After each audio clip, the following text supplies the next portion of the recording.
Graça e paz, meus irmãos. Abram as suas Bíblias no livro de 2 Tessalonicenses, capítulo 3. Nós vamos fazer a leitura e um breve estudo dos versículos 11 a 15. Advertência à ociosidade. Versículo 11.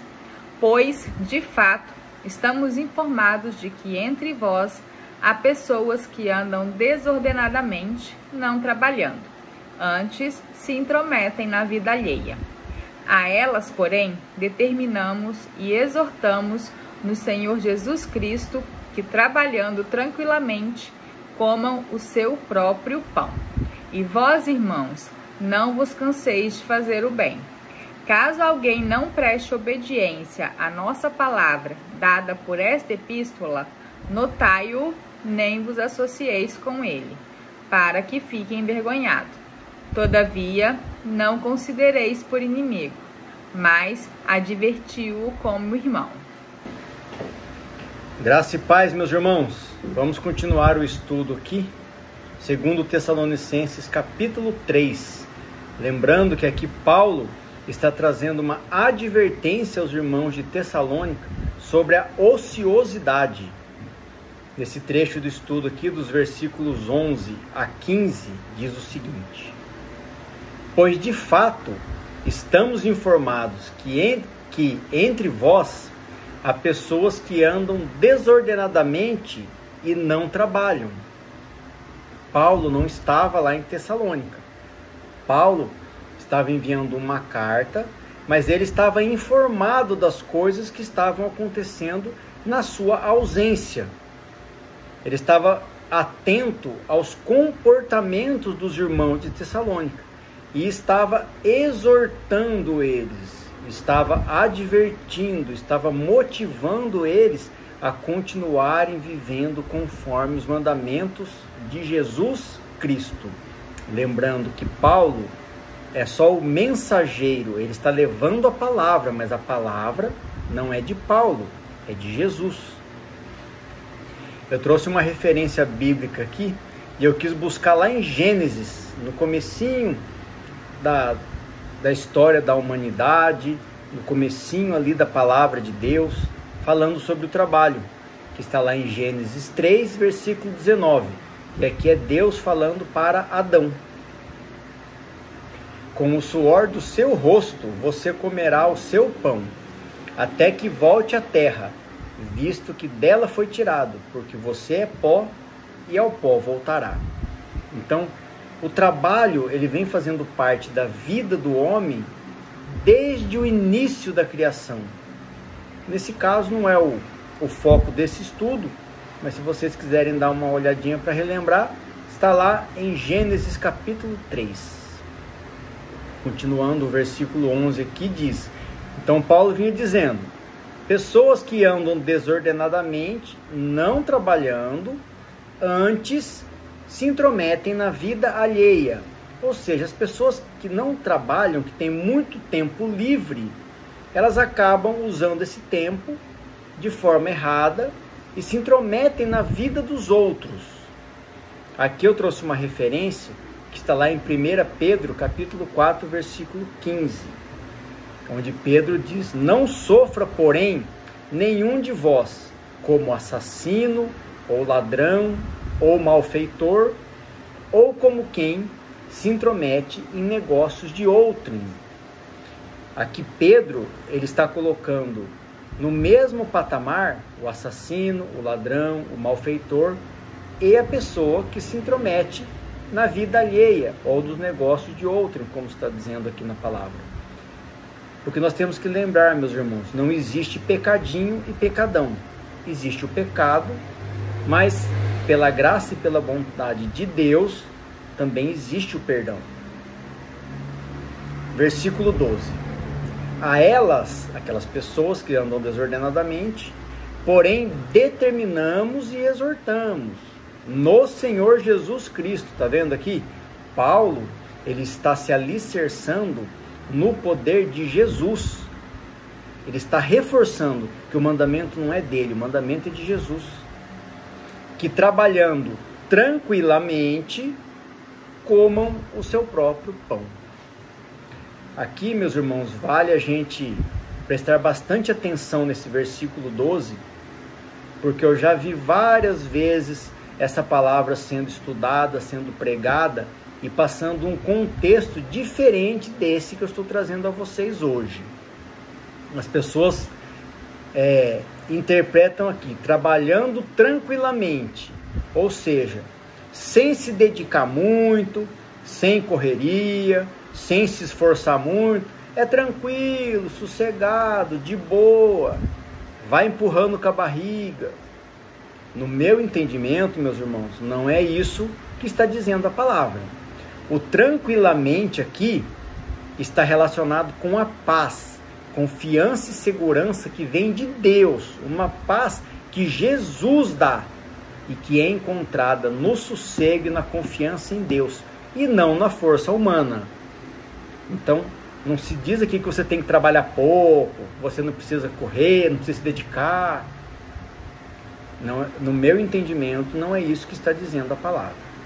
Eu trouxe até uma referência bíblica aqui, falando justamente sobre a paz que Jesus nos traz, que está no Evangelho de João, capítulo 14, versículo 27, onde Jesus diz: deixo-vos a paz, a minha paz vos dou. Não vou-la dou como a do mundo. Não se turbe o vosso coração, nem se atemorize. Então fala que a paz que nós encontramos, nesse caso, a tranquilidade, está na confiança em Jesus.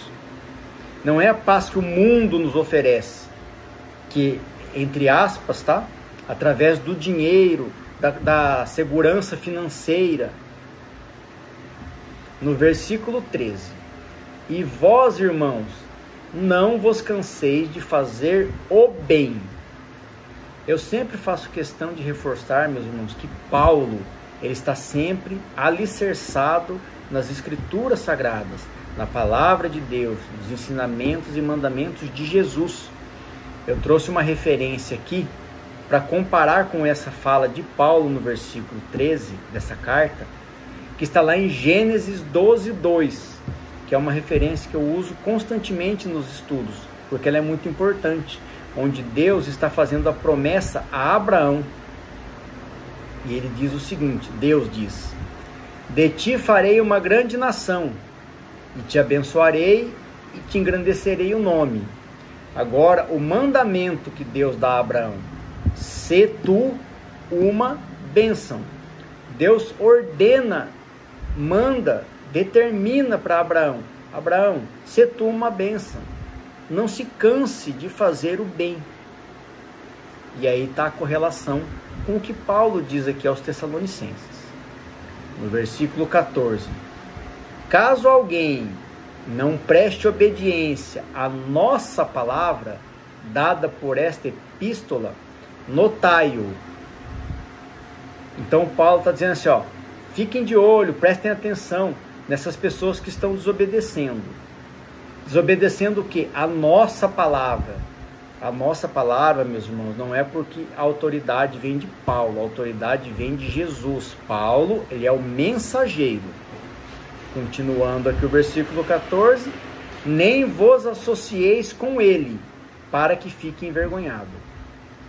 Quando Paulo fala para não se associeis com ele, ele está querendo dizer, não compactuem do seu comportamento desordenado. Versículo 15: todavia, não considereis por inimigo, mas adverti-o como irmão. Nós precisamos fazer uma reflexão aqui, meus irmãos, muito importante. Porque quando nós, cristãos, nos deparamos com uma pessoa que tenha um pensamento diferente de nós, a principal postura que nós devemos ter como cristãos é justamente o que está escrito aqui. Todavia, não o considereis por inimigo, mas adverti-o como irmãos. Eu posso dizer por minha própria experiência nessa caminhada de fé.